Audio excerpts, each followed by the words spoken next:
Hey guys, welcome to Mad Scientist BBQ. I'm Jeremy Yoder, and today we're going to be cooking something delicious. We're cooking pork spare ribs, but not just any ordinary pork spare ribs. We are cooking Niman Ranch pork spare ribs. These things are top of the line, high quality stuff, and if I don't screw it up, they're going to be amazing. And I'm cooking them today on my brand new Old Country Barbecue Pits gravity fed smoker. This will be my first cook on this pit, and so I couldn't be any more excited to see what happens. Now it's time to open these guys up, get them seasoned, put them on the smoker. And today I'm using only salt and pepper because I want to see what kind of flavor this pit produces. I don't want it to be covered up by any other kind of fancy rub or anything like that. I want to get the meat plus the smoke and evaluate how this flavors the meat.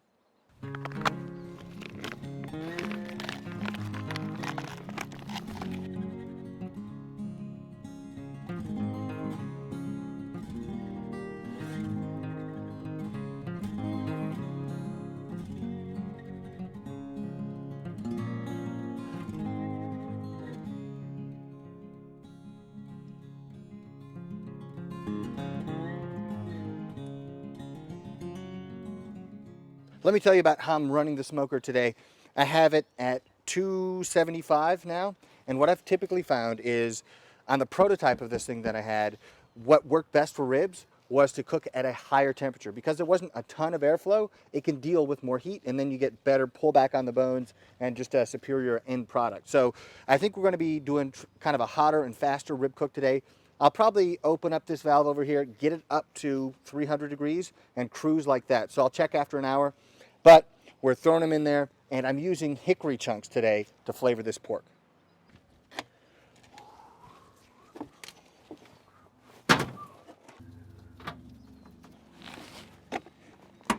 Okay, we're bringing you back. It's been a shade over 2 hours, and at this point I'm starting to think, should I wrap soon?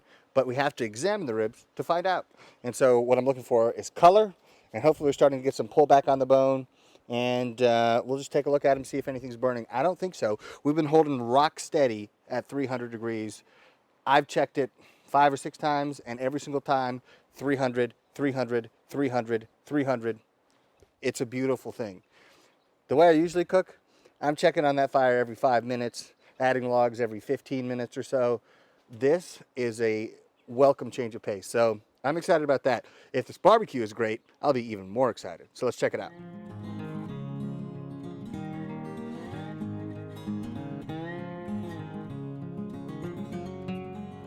All right, so here we see these ribs. They're starting to get great color.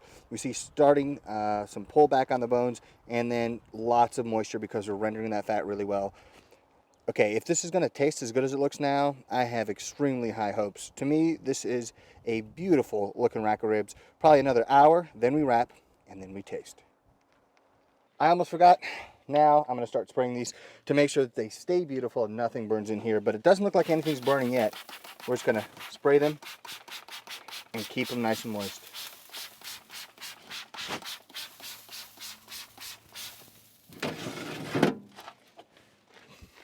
And if any of you are wondering, this is a 50-50 mix of apple cider vinegar and water.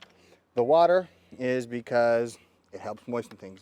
The apple cider vinegar is because it seems to soften up the crust a little more than just water alone. You can use just water, you can use just cider vinegar.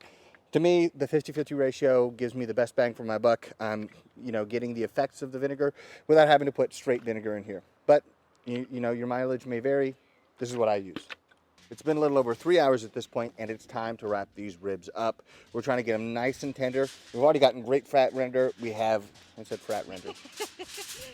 We had a lot of frat render, bro. Frat has been rendered.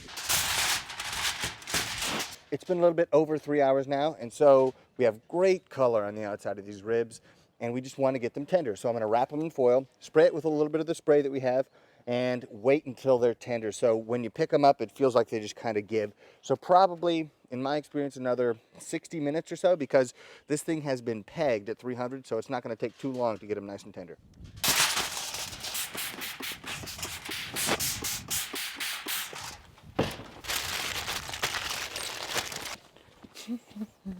Look at that. Oh, that is beautiful. These guys are almost done already, actually. Nothing is burning. These look great. Super good. All right, let's wrap them.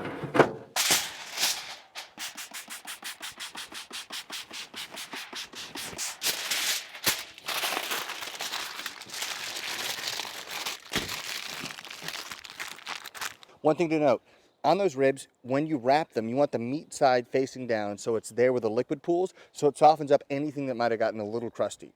That way, the wrap not only tenderizes everything, but also softens all the kind of bits that would be too hard or crunchy or chewy, so you get a perfect rib at the end.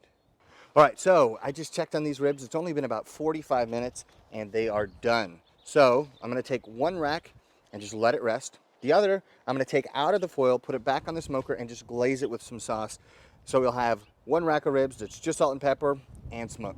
And then we'll have another salt, pepper, smoke, and a little bit of sauce that we glazed on top. So I think those will be two good comparisons, kind of baselines for what kind of ribs you can produce in this cooker. Now for the glazed ribs, I just paint on some sauce. You don't want to go too heavy or else it won't glaze down and won't get thicker, but just paint on a decent amount. You just don't want it to be super thick and gloopy.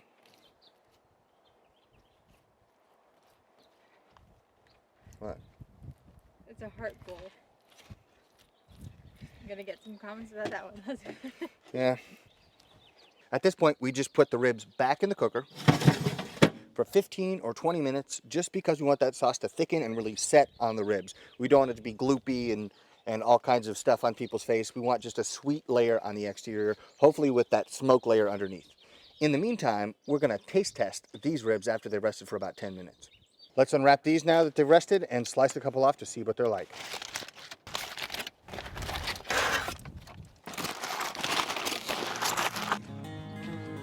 Those look amazing.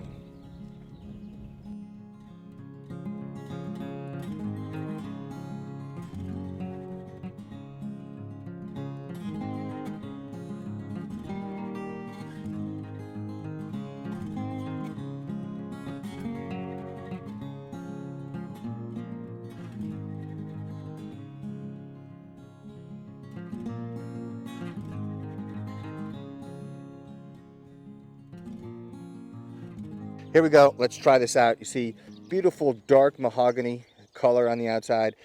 Good smoke ring top and bottom on this thing. And it looks nice and juicy. I can't wait. Here we go.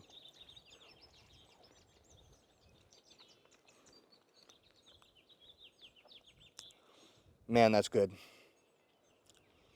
Oh, these are like perfect. See, look at that bite. You see the bite? Yeah, it's there. Perfectly tender, clean bone underneath. Oh, these are so amazing. It's because we rendered that fat on top. Oh, all right, another bite. I'm going in.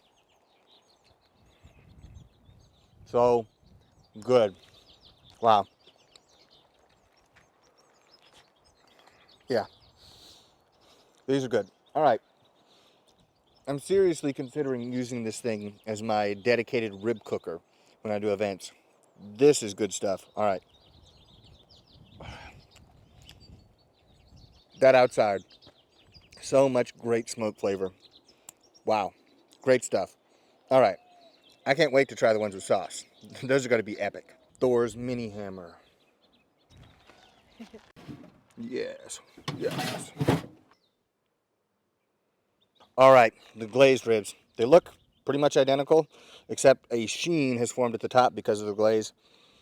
And as good as those last ones were, I think these might even be better. Let's see. Oh yeah, that's exactly how I want to eat a rib. I want it to be exactly like this.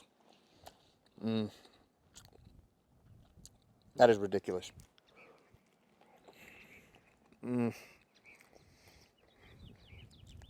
Old Country Barbecue Pits, Nyman Ranch, salute. This is so good. I'm eating this whole thing for sure. I promised to give some to my neighbors, but I might say that there was a horrible accident, a boating accident, and I lost all the ribs. All right. All you need to know is look at that bone and see it glistening with rendered fat. That's how juicy this whole thing is. Amazing. Dude, this is a great way to end the day, man. A little bit of sauce on my face, I'm sure. Man, this is good stuff. I'm gonna pound probably a whole rack by myself, or if I'm moderate, all but one bone. So anyway, if you guys enjoyed this video, subscribe to the channel, hit the like button, and make sure to hit the notification bell. That way you get notified every time we put out a new and informative video. Also, you can follow me on Instagram at Mad Scientist BBQ and Twitter, same handle. See you next time.